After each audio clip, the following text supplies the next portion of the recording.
Presiden Joko Widodo dan pemerintah mengakui telah terjadi banyak pelanggaran hak asasi manusia berat di Indonesia. Komnas HAM menduga terjadi pelanggaran HAM dalam bentrok penolakan PSN Rembang Eco City yang terjadi pada tanggal 7 dan 11 September 2023. Setiap manusia dilahirkan dengan hak yang sama, hak untuk hidup, hak untuk bebas, dan hak diperlakukan secara adil. Namun, realitas tidak seindah cita-cita. Di berbagai belahan bumi ini, khususnya di Indonesia sendiri, pelanggaran hak asasi manusia masih menjadi luka yang belum sepenuhnya sembuh. Halo semuanya, perkenalkan nama saya Zainal Mutakin. Video ini akan mengajak kita menelusuri di balik pelanggaran HAM. Salah satunya yaitu kasus polisi yang menembak siswa SMK yang ada di Semarang. Apa yang sebenarnya terjadi? Untuk itu, mari simak video berikut ini. Aksi penembakan siswa SMK di Semarang oleh oknum polisi terekam CCTV. Video ini pun viral di media sosial.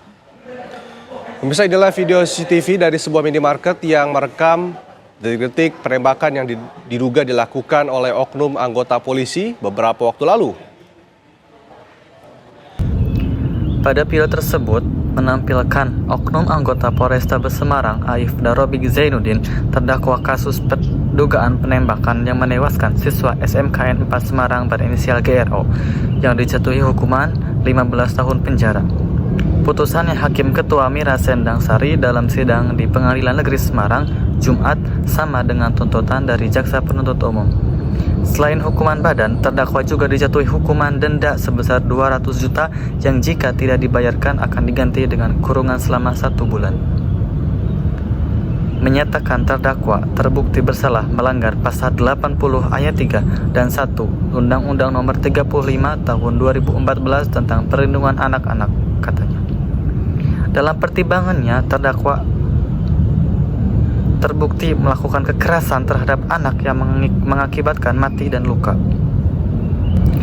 Peristiwa penembakan itu bermula ketika terdakwa berpapasan dengan sekelompok pengendara sepeda motor yang saling berkejaran sambil membawa senjata tajam di Jalan Candi Penataran Raya, Kota Semarang pada tanggal 23 November 2024. Salah satu kendaraan yang saling berkejaran tersebut berjalan terlalu ke kanan hingga memepet sepeda motor terdakwa yang melintas dari arah berlawanan.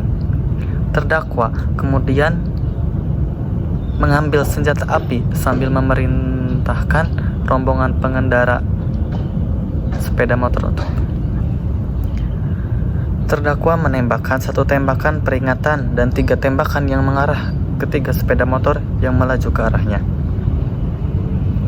Dari 3 tembakan tersebut, 1 tembakan mengenai bagian panggul atau pangkal paha korban GRO, sementara 1 tembakan lagi melukai 2 korban berinisial S dan A di bagian dada dan tangan kiri. Dalam pertimbangannya, hakim tidak sependapat dengan pembelaan terdakwa yang menyatakan bertindak akibat dalam kondisi terancam. Menurut dia, fakta persidangan menjelaskan tidak ada ancaman senjata tajam terhadap terdakwa saat peristiwa itu terjadi. Tindakan terdakwa tidak bisa dikategorikan sebagai pembelaan terdakwa karena tidak ancaman terhadap terdakwa maupun masyarakat, katanya. Perbuatan terdakwa dalam peristiwa itu lanjut tidak memedomani ketentuan tentang penggunaan kekuatan Polri. Pertimbangan lain, hakim dalam putusannya, perbuatan terdakwa telah menghilangkan nyawa orang lain dan 2 orang lain terluka. Perbuatan terdakwa telah mencoreng citra kepolisian, katanya. Atas putusan tersebut, baik penuntut umum maupun terdakwa Robik Zainuddin sama-sama menyatakan pikir-pikir. Yang seharusnya melindungi tetapi malah melukai. Seorang siswa SMK tewas usai ditembak oleh oknum polisi. Apa Apa sih yang sebenarnya terjadi di balik penembakan ini? Penembakan yang menewaskan siswa SMK 4 berinisial GRO terjadi pada dini hari di depan kawasan perumahan Paramount di Semarang Barat. Atas hal ini, polisi mengklaim korban adalah bagian dari gangster yang sedang tawuran. Namun, pernyataan ini diragukan karena satpam perumahan yang berada di dekat lokasi kejadian justru mengaku tidak melihat adanya tawuran pada malam itu. Dan ia menyebut pada malam minggu biasanya hanya ada kelompok yang hendak riding atau touring, tetapi tidak ada tawuran di sekitar perumahan itu. Diketahui kejadian tragis ini bermula ketika kendaraan korban yang diduga bersenggolan dengan kendaraan polisi. Bukannya diselesaikan secara damai, situasi ini malah berujung tembakan. Peluru mengenai pinggul dari GRO sementara temannya hanya terluka di tangan. Setelah ditembak, GRO dilarikan ke IGD RSUP Dr. Karyadi Semarang.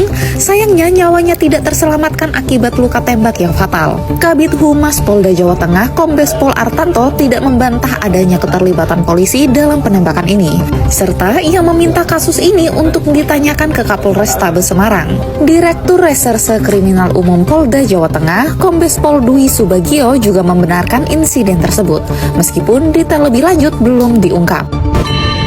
Kasus penembakan pelajar di Semarang oleh oknum polisi merupakan pelanggaran terserius terhadap hak asasi manusia, terutama hak hidup dan rasa aman. Negara melalui penegak hukum wajib bertanggung jawab secara hukum dan moral, memastikan proses hukum berjalan transparan, serta memberikan jaminan keadilan bagi korban dan keluarga. Mungkin itu saja video ringkas ini, yaitu mengenai hubungan hak asasi manusia dengan kasus penembakan pelajar yang ada di Semarang. Mohon maaf atas segala kesalahannya. Wabillahi taufiq wal hidayah. Wassalamualaikum warahmatullahi wabarakatuh.